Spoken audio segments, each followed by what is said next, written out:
कहानी की शुरुआत एक छोटी बोट से होती है जहां एक पोचर बहुत परेशान हालत में खड़ा है। उसके चेहरे पर साफ डर नजर आता है, जैसे उसे पता हो कि कोई बहुत खतरनाक चीज उसी की तरफ बढ़ रही है। पानी की हल्की आवाजों के बीच वो ऊपर की तरफ चढ़ जाता है ताकि खुद को बचा सके, लेकिन वो जितना भी ऊपर जाता है डर उसके चेहरे से कम नहीं होता। उसे महसूस हो रहा है कि वो चीज किसी भी पल उस तक पहुंच जाएगी, इसलिए घबराकर वो खुद को गोली मार लेता है ताकि उस अनजान खतरे के हाथों न मरे। दूसरी तरफ एक बड़ी बोट दिखाई देती है जिसमें 7 लोग बैठे हैं। ये सब लोग जंगल के अंदर रहने वाले आदिवासियों के ऊपर डॉक्यूमेंट्री बनाने के लिए इस खतरनाक इलाके में आए हैं। रास्ते में तेज बारिश शुरू हो जाती है और बोट बेहद धीरे आगे बढ़ रही होती है। इन्हीं हालातों में ये लोग देखते हैं कि एक आदमी झाड़ियों के बीच से उनकी बोट को आवाज दे रहा है और मदद मांग रहा है। ये लोग उसे बोट पर चढ़ा लेते हैं। उसका नाम पॉल है। पॉल उन्हें बताता है कि उसकी बोट झाड़ियों में फंस गई थी। बारिश रुकने के बाद पॉल उनसे बात करता है और कहता है कि पहले वो चर्च में पादरी था,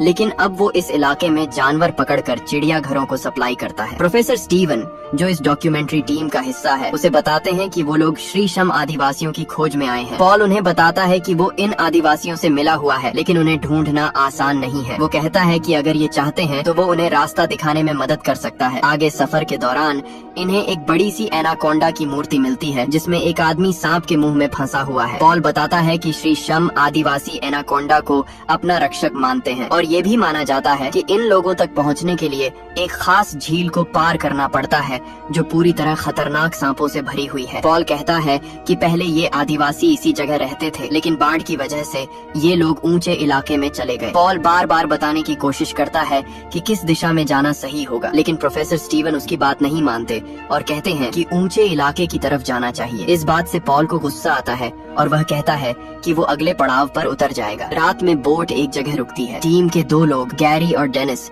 जंगल की आवाज रिकॉर्ड करने के लिए बाहर जाते हैं। वहाँ अंधेरा होता है और अचानक उन्हें किसी चीज के आने की आवाज सुनाई देती है। दोनों घबराकर भागने लगते हैं, लेकिन तभी पॉल उनके सामने आ जाता है और गोली चलाता है। गोली की आवाज सुनकर सभी लोग बाहर आते हैं और देखते हैं कि पॉल ने एक जंगली सुअर को मारा है। वो कहता है कि यही आवाज सुनकर उसने गोली चलाई। गैरी और डेनिस भी उसके साथ होते हैं। सबको हैरानी होती है कि पॉल, जो उतर गया था, फिर वापस कैसे आ गया। अगली सुबह सफर जारी रखते हुए बोट एक ऐसी जगह पहुंचती है जहां कई सूखे पेड़ रास्ता रोक रहे होते हैं। इसी दौरान प्रोफेसर स्टीवन नीचे जाकर रस्सी छुड़ाने की कोशिश करते हैं। ऐसा करते समय एक कीड़ा उनके नियामक पाइप से अंदर चला जाता है, जिससे उनके गले में सूजन होने लगती है और सांस रुकने लगती है। किसी तरह उन्हें ऊपर लाया जाता है और पॉल उनके गले में छोटा सा कट लगाकर एक पाइप डाल देता है ताकि वो सांस ले सके। अब सभी लोग फैसला करते हैं कि स्टीवन को अस्पताल ले जाना होगा, लेकिन अस्पताल का रास्ता लंबा है। पॉल फिर कहता है कि वही शॉर्टकट सही है जो उसने पहले बताया था। मजबूर होकर सब लोग उसकी बात मान लेते हैं। जब ये सब उस शॉर्टकट से आगे बढ़ते हैं तो देखते हैं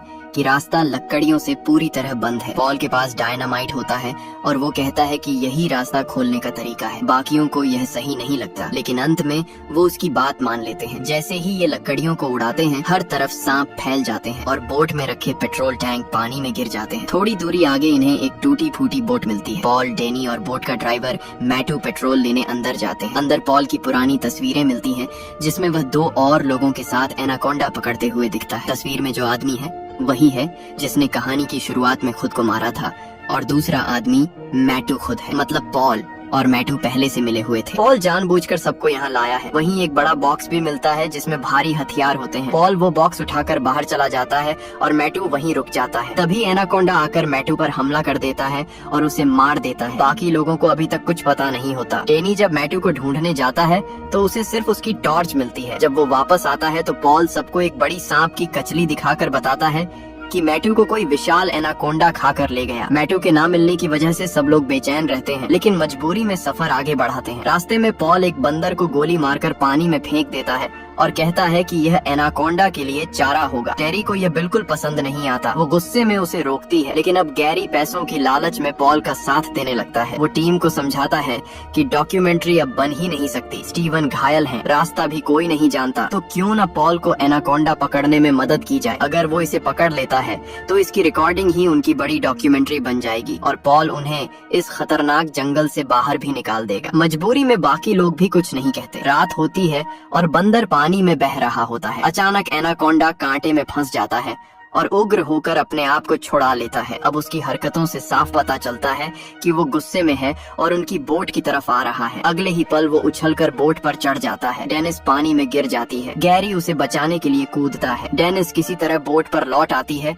लेकिन गैरी किनारे आने ही वाला होता है कि एनाकोंडा उसे अपने फंदे में जकड़ लेता है। टेरी गोली चलाने वाली होती है, लेकिन पॉल उसे रोक देता है क्योंकि उसे एनाकोंडा जिंदा चाहिए। अगले ही पल एनाकोंडा गैरी को खींचकर पानी में ले जाता है और उसकी मौत हो जाती है। इसके बाद पॉल टीम पर असली रूप दिखाता है और गन निकालकर सभी को काबू में कर लेता है। वह साफ कहता है कि अब बोट पर वही करेगा जो वो चाहता है। वो चाहता है कि पूरा दल उसकी मदद करे ताकि वो एनाकोंडा पकड़ सके। रात में टेरी उसे बातों में फंसाती है जैसे वो उसकी बात मान रही हो। पॉल उसके झांसे में आता है, लेकिन तभी पीछे से डैनी और एक साथी उस पर हमला कर देते हैं और उसे बेहोश कर देते हैं। अगली सुबह उन्हें वो अखबार की कटिंग मिलती है जिसमें एनाकोंडा पकड़ते समय पॉल और मैटू की फोटो थी। अब सबको सच्चाई पता चलती है कि पॉल पहले से प्लान बनाकर उन्हें इस रास्ते पर लाया था। बोट आगे बढ़ती है, लेकिन कीचड़ में फंस जाती है। सब लोग पानी में उतरकर बोट को निकालने की कोशिश करते हैं, जबकि ऊपर मौजूद डेनिस चाकू लेकर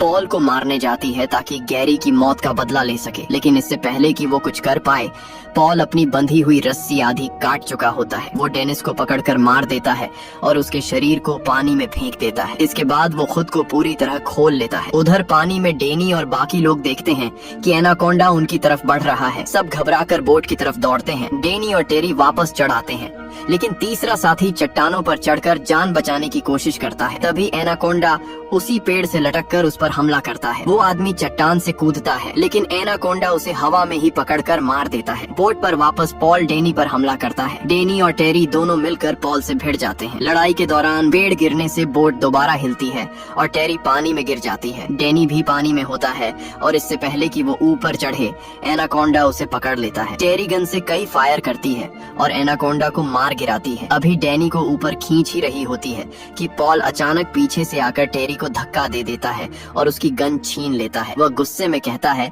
कि टेरी ने उसके $1 मिलियन वाले सांप को मार दिया। वो डेनी को गोली मारने ही वाला होता है कि पीछे से प्रोफेसर स्टीवन, जो अब काफी संभल चुके होते हैं, पॉल को बेहोशी का इंजेक्शन लगा देते हैं। डेनी एक बार पॉल के चेहरे पर करता है जिससे वह पानी में गिर जाता है, लेकिन इंजेक्शन उसकी बॉडी से अलग हो जाता है। वो फिर से होश में आ सकता है।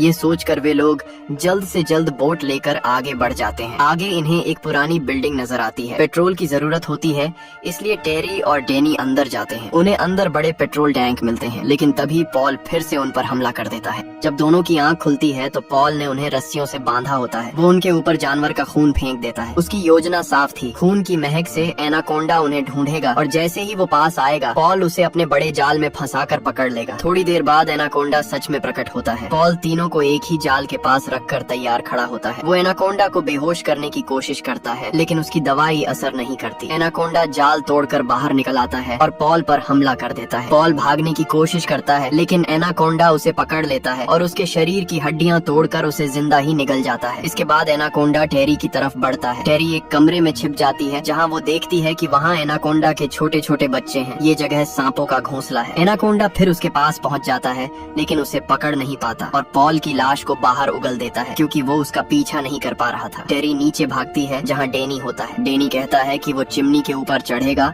और टेरी नीचे से पेट्रोल वाले ड्रम्स में आग लगाएगी ताकि ब्लास्ट से एनाकोंडा खत्म हो जाए। लेकिन टेरी कहती है कि डेनी जख्मी है, इसलिए ऊपर वो चढ़ती है। जैसे ही टेरी ऊपर बढ़ती है, एनाकोंडा उसका पीछा करता है। डेनी नीचे से कुदाल उठाकर उसकी पूंछ पर जोर से मारता है, जिससे सांप वहीं फंस जाता है। इसके बाद डेनी सारे पेट्रोल ड्रम्स गिराकर उनमें आग लगा देता है। टेरी पानी में कूद जाती है और अगले ही पल चिमनी में जोरदार धमाका होता है। एनाकोंडा आग से जलता हुआ चिमनी से बाहर गिरता है, लेकिन अभी भी जिंदा रहकर टेरी की तरफ तैरता है। टेरी डर के मारे पीछे जाती है, लेकिन डेनी उसे ऊपर खींच लेता है। तभी जलता हुआ एनाकोंडा आखिरी बार हमला करता है, लेकिन डेनी अपने औजार से उसके सिर पर कई वार करता है और आखिरकार उसकी मौत हो जाती है। आखिर में टेरी, डेनी और प्रोफेसर स्टीवन बोट लेकर आगे बढ़ते हैं और नदी के पार उन्हें वही आदिवासी दिखते हैं, श्री शम, जिन पर डॉक्यूमेंट्री बनानी थी। पॉल की एक बात सच निकली कि उस नदी को पार करने के बाद ये लोग मिलेंगे। अब ये लोग कैमरा निकालकर रिकॉर्डिंग शुरू करते हैं और इसी के साथ कहानी खत्म हो जाती है।